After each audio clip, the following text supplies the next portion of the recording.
একটা বিবাহিত পুরুষের একটা বাচ্চা থাকা সত্ত্বেও কিভাবে এই মেয়েগুলো একটা বিবাহিত পুরুষের প্রেমে পড়ে সেটাই আমি বুঝতে পারি। আশা করি তোমরা সবাই চিনতে পারছো চারুকে। আজকে আমি সাজাচ্ছি অনুরাগের ছোঁয়ার চারু। চারু একজন বিবাহিত পুরুষকে ভালোবেসে তার সন্তানকে এত ভালোভাবে স্নেহ মায়া মমতা দিয়ে মায়ের মতো করে আগলে রেখেছিল অনেকগুলো বছর। চারুকে না দেখলে জানতেই পারা যেত না যে একজন পুরুষকে নিঃস্বার্থভাবে কি করে ভালোবাসা যায়। চারু একজন ভীষণ ভালো মিষ্টি একটা মেয়ে। লাস্ট পর্যায়ে দীপাকে এমন ভাবে সাহায্য করেছিল যেটা দেখে আমি মুগ্ধ হয়ে গেছিলাম। তোমাদের কার কার অনুরাগের ছোঁয়া চারুকে ভালো লাগে তোমরা কিন্তু অবশ্যই কমেন্ট করে জানিও। একটা কথা তোমাদের সাথে শেয়ার না করলেই নয়, চারুর সাথে এই কাজটা ছিল আমাদের পুজোর একটা কাজ। ওর সাথে কাজ করে আমি ভীষণ ভীষণ হ্যাপি। ভীষণ ভালো একটা মেয়ে। ও আমার সাথে এমন ভাবে মিলেমিশে কাজটা করেছিল।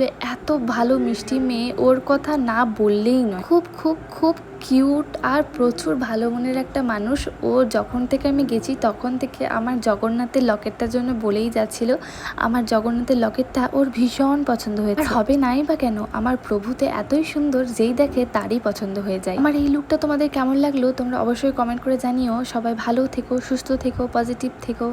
রাধে রাধে।